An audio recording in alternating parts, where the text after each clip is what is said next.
Nah, sampai-sampai ada seorang artis dangdut pun terpengaruh. Kemudian dia ada rekamannya mengatakan, Habib Rizik minta telepon saya kepada seorang ustadz, katanya ingin menegur saya. Siapa lu? Pakai ngomong siapa lu, saudara? Mestinya tabayun dulu. Ada satu ustadz telepon saya, Bang Haji, Habib Rizik minta telepon antum nih, kasih nggak? Kasih, dia bilang. Dia mau telepon antum nih, gitu. Dia mau tegur ente nih Bang Haji. Dia bilang, emang siapa dia mau negur gue? Gak lama malamnya Habib Rizik telepon saya. Assalamualaikum Bang Haji.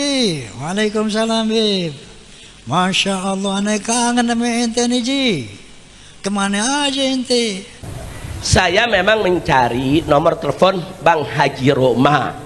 Saya sebut namanya, saudara. Kenapa? Karena beliau sahabat saya. Saya kehilangan nomor karena apa? Karena saya punya handphone, memang nomor-nomor lama udah hilang semua, saudara. Saya cari, saya mau komunikasi. Ini Habib Rizik memang teman dari muda, dari belum menjadi ketua FPI. Bahkan saya sama-sama dengan Habib Rizik nih mendirikan Fahmi Tamami. Nah, Habib Rizik ikut membentuk itu. Maka teman aneh dari muda beliau teleponan deh itu. Ji, ente hati-hati Ji. Ini para Ba'alawi ini semua cinta antum. Dia bilang sama, Anda juga cinta Ba'alawi. Cinta baik. Coba hati-hati ente jangan terjebak sama orang-orang jahat. Akhirnya saya dapat itu nomor dan saya kontak. Saya dalam mobil, di depan saya supir saya Haji Ahmad Sarkashi, di samping saya istri saya. Nah, jadi saya sampaikan begitu salam, Assalamualaikum warahmatullahi wabarakatuh. Gimana Bang Haji? Baik, sehat walafiat. Semoga antum tetap sehat walafiat. Kita doakan. Nah, habis kita doakan, kita sampaikan, Ji, ana dapat kabar ini dari para Ba'alwi yang ada di Jakarta, habaib. Katanya begini, antum nih ada undang seseorang yang nyerang Ba'alwi. Nah, terus dia katakan, oh iya Beb, kita memang lagi bikin diskusi di sini. Ya nggak apa-apa, cuman kalau boleh, ana mau kasih masukan. Kalau antum ingin diskusi yang objektif, independen, undang dari kedua belah pihak. Nah, ini antum ngundang baru satu nih, Habib diserang-serang. Udah gitu, sikap antum seperti membenarkan. Nah, sekarang usul, undang itu Gus Rumail. Nanti habis Gus Rumail, undang Habib Hanif. Saya sampaikan. Nah, coba itu ente undang tuh Gus Romel. Dia bisa mengcounter tuh Imaduddin. Baik, sebelum ente minta Habib, ane udah jadalkan tuh Gus Romel. Besok dia podcast sama ane. Seperti itu. Dan selanjutnya maka sampai podcast terakhir setelah dengan Romel baru saya undang Ki Haji Imaduddin. Atau kalau antum masih belum puas juga, yuk kita ketemu.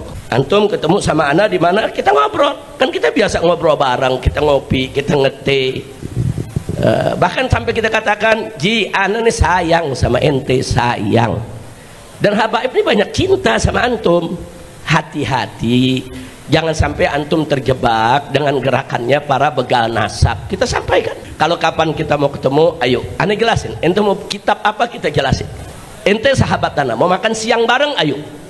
Kita ketawa-ketawa, nggak ada masalah.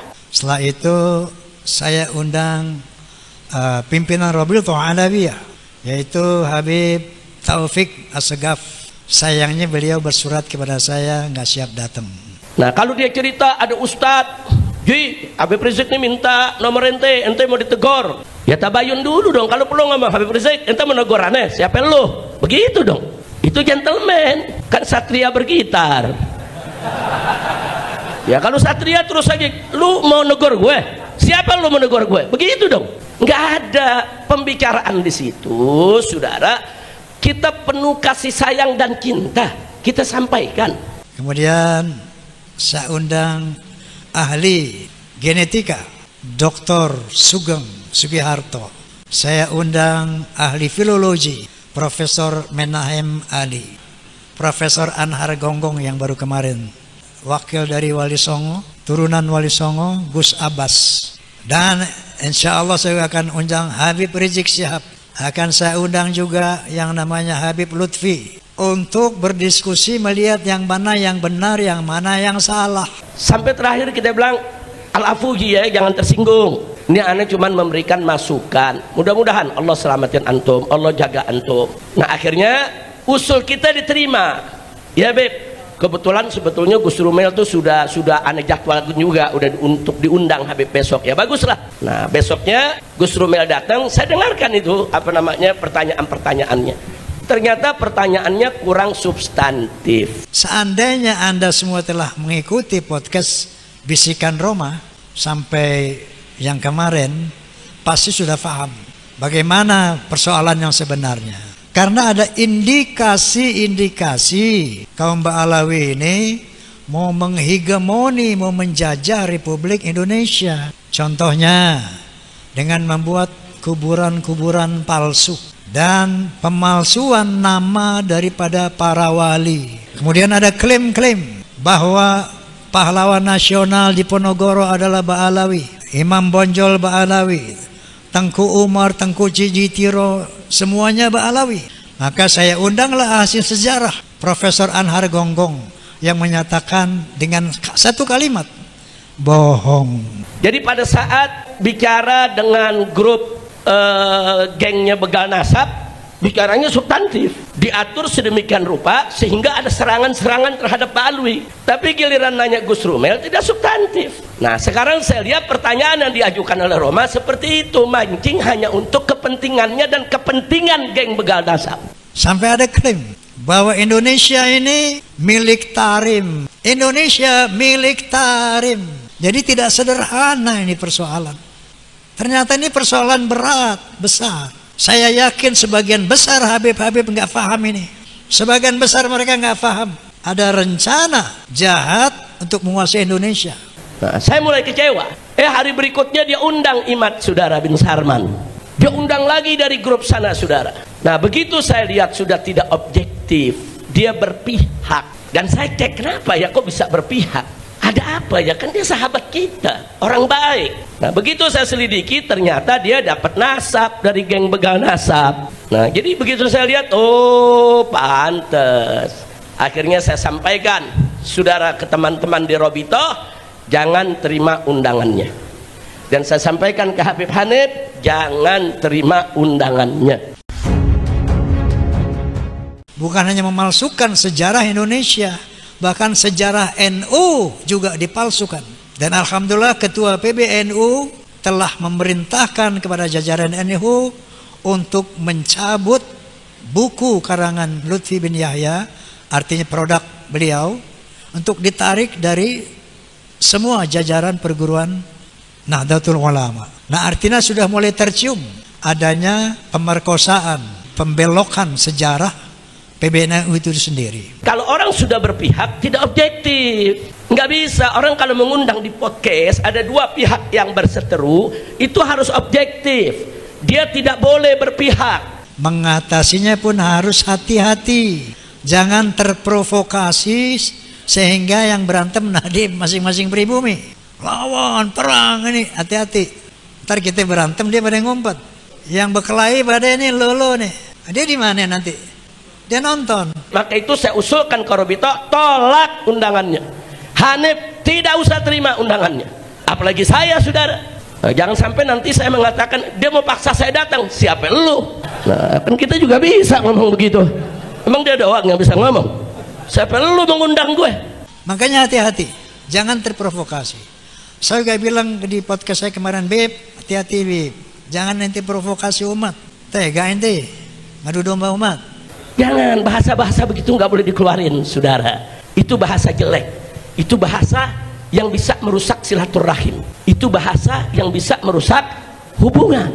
Ente udah ngomong dulu Beb, bahwa ketika antum melihat rambut Rasulullah SAW, ente bilang dulu sebelum ada kasus ini, ini nih ada rambut Nabi nih. Siapa yang ngaku-ngaku turunan Nabi, ayo tes DNA. Yang ngomong Habib Rizik sendiri itu. Ayo siapa yang ngaku-ngaku tes DNA, ntar kelihatan nih yang benar yang salah. DNA Nabi kemana ya lu kemana katanya. Dia sendiri yang ngomong. Tapi sekarang apa yang mereka bilang? Tes DNA haram. Saya sudah sediakan, kapan Ji? Kalau ente mau sebutkan aja waktunya kapan. Kita makan siang bareng, kita ngobrol yang enak. Ente mau nanya apa aja, ana siap untuk jawab. Nah tapi belakangan ternyata Bang Haji Roma ini kurang teliti, saudara. Percaya satu info disebarluaskan dengan sumpah kepada Allah. Demi Allah, saya ditelepon dengan orang yang mengaku dari Robitoh Alawiyah menawarkan saya nasab. Saya diminta untuk beli nasab. Bismillahirrahmanirrahim. Sekarang saya buka. Nanti kalau setelah saya bilang, Roma Irama, mana orangnya, gitu kan? Saya nggak akan tunjukkan siapa orangnya. Cukup saya dengan bersumpah demi Allah bahwa apa yang akan saya ucapkan ini hak, benar. Kalau saya dusta, saya dilaknat oleh Allah. Siap dilaknat. Allah. Saya akan nyatakan bahwa ada seorang Habib bertelepon kepada saya satu hari. Ya. Ini baru beberapa bulan aja. Bang Haji, Assalamualaikum. Ente tuh habaib. Ente tuh Habib ini. Ente mesti datang ke Rabitoh.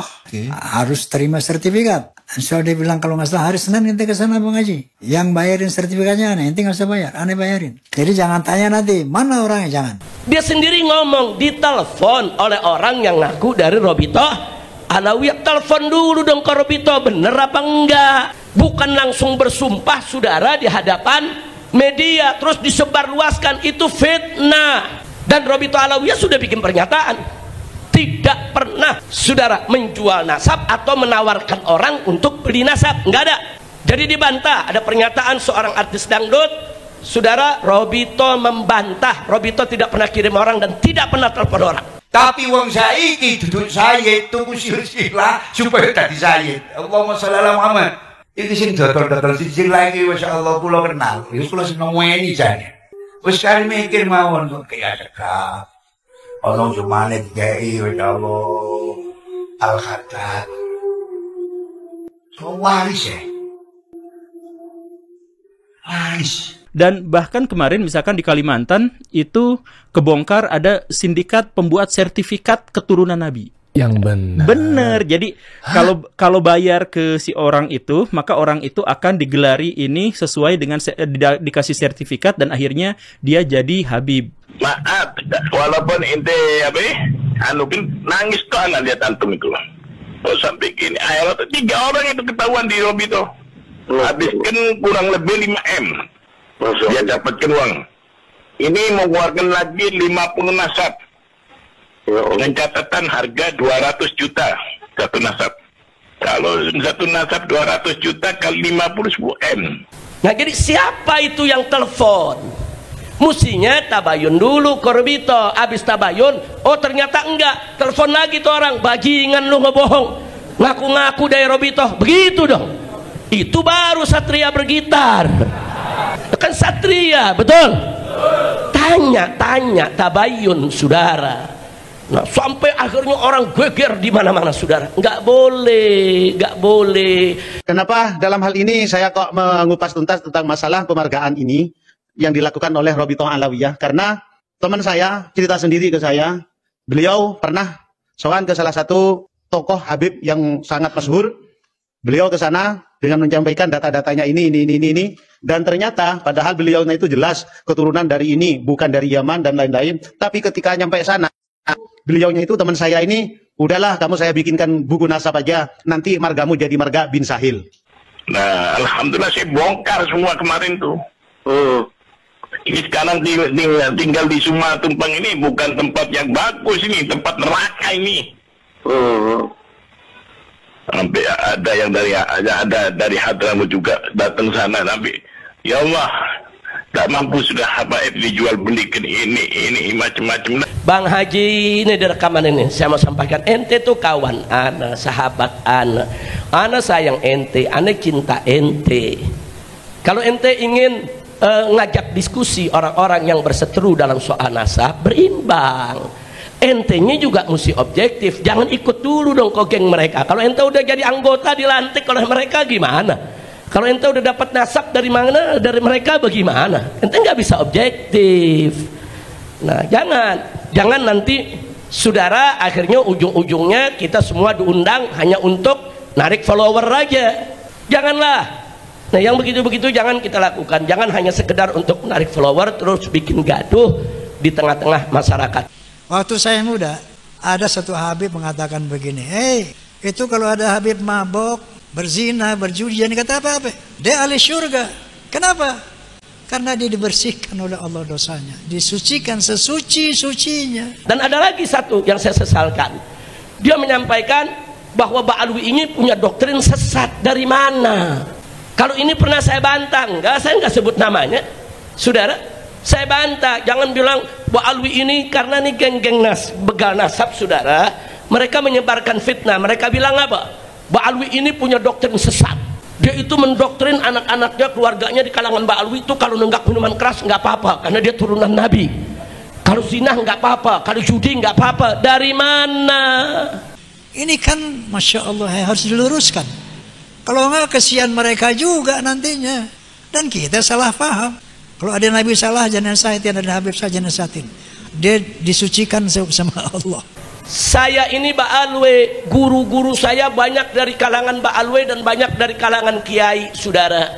Keluarga besar saya Ba'alwi, dari datuk saya, kakek saya, bapak saya, paman-paman saya, guru-guru saya.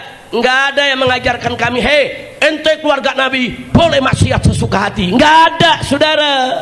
Nah jadi sampaikan ini kepada semua dengan ilmu, dengan argumen. Bil hikmah wal mi'azatil ana, dengan nasihat yang baik. Wajadilhum billati hiya ahsan, sampaikan dengan cara yang baik, nasihat yang baik, berdebat dengan cara yang baik, jangan marah-marah. Kalau ada seorang yang ngaku Habib terus perilakunya tidak beres, itu kan urusan pribadi dia. Jangan langsung dibilang itu doktrin habaib, nggak bisa begitu dong. Tapi jangan perbuatan pribadi-pribadi tersebut langsung dirangkumkan, saudara, disebarluaskan di tengah masyarakat. Inilah doktrin habaib. Sampai mereka datang ke MUI, mereka kumpulkan berita-berita tentang oknum-oknum habaib yang rusak, disatukan, dibawa ke MUI. Dia minta supaya MUI ini menyatakan habaib ini, Ba'alwi ini sesat. Dia minta supaya Robito Alawiyah itu dibubarkan. Ada apa, saudara? Ini kalau bukan gerakan politik yang praktis, strategis, saudara, ini nggak mungkin terjadi. Jadi kalau memang tujuannya lillahi ta'ala, ada apa yang nasab sih? Oh, nasab saya bukan ini. Oke. Selesai kan? Secara sejarah nggak nyambung, secara DNA nggak nyambung, filologi nggak nyambung. Masya Allah para habaib, Masya Allah, ana uhibukum. Habib Rizik, Habib Ali Kuitang, Habib Ali, siapa lagi itu, Habib Sehan, Habib, sahabat aneh semua itu. Apakah dengan ada kasus ini kita harus putus persahabatan? Tidak. Makanya mudah-mudahan rezim ini segera lengser, saudara. Jadi di pemerintahan baru yang akan datang ini harus kita benahi dan harus kita usulkan kepada pemerintah baru yang akan datang agar begal-begal nasab, buzzer-buzzer yang kerjaannya hanya ngadu domba umat, bikin gaduh, semua ditindak secara hukum. Setuju? Takbir. Misalnya ente Bib, terbukti bukan dzurriyyah Nabi, so what? Kita tetap bersaudara sebagai sesama muslim, sebagai sesama mukmin. Innamal mu'minuna ikhwatun fa aslihu baina akhwaikum. Sesungguhnya sesama orang beriman itu saudara. Lemu dzurriyyah mau bukan saudara. Bang Haji Roma Irama sudah terlalu jauh, jadi ya jangan salahkan kalau saya mengusulkan Robito tidak usah datang.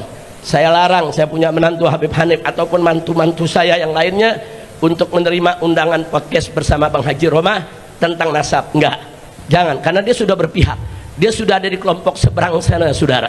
Nah, kalau sudah berpihak berada di kelompok seberang sana, ya saya minta maaf, kita tidak lagi di barisan yang sama. Fa aslihu baina akhwaikum, maka damaikanlah sesama saudaramu. Inilah kira-kira tugas Fahmi Tamami, menjelaskan kepada umat bil hikmah, dengan argumen, dengan bijaksana, nasihat yang baik kalau mau berdebat dengan cara yang baik. Jadi jangan dengan emosi, jangan dengan marah-marah, caci, jangan. Ini tidak diajarkan oleh Allah cara seperti ini. Nggak disuruh Nabi itu. Mestinya persoalan fitnah nasab ini harus segera kita akhiri sampai di sini, saudara. Nggak usah lagi kita ribut-ribut soal nasab. Yang mau ngakuin silakan, nggak mau ngakuin nggak apa-apa, saudara. Nah, nanti kan ada pengadilan Allah di akhirat. Nah, nanti kita lihat saja siapa yang disambut oleh Nabi dan siapa yang nggak disambut oleh Nabi. Nabi nggak bakal sambut orang-orang yang membenci anak cucunya, saudara. Nabi nggak bakal berikan senyum kepada orang-orang yang benci kepada anak cucunya, saudara. Jangan teriak-teriak, nggak disuruh sama Nabi. Bil hikmah, dengan bijaksana. Kesimpulannya adalah ternyata nasab tidak jadi ukuran keselamatan dan kebahagiaan buat manusia di hadapan Allah Subhanahu wa ta'ala. Tapi pada intinya, siapapun ahlul bait itu, kalau mau dibersihkan dari dosanya, mau disucikan sesuci-sucinya, itu syaratnya tadi. Jangan berkelakuan kayak orang jahiliyah dulu. Harus menegakkan sholat, harus bayar zakat, harus taat kepada Allah dan taat kepada Rasul, baru dibersihkan kesalahanmu, baru disucikan kamu sesuci-sucinya. Selama ini kita salah kaprah tentang ini, sehingga oknum-oknum habaib ujungnya doang dipakai. Innama yuridullah yudhhiba ankum rijsa. Kita ini akan dibersihkan oleh Allah Subhanahu wa taala.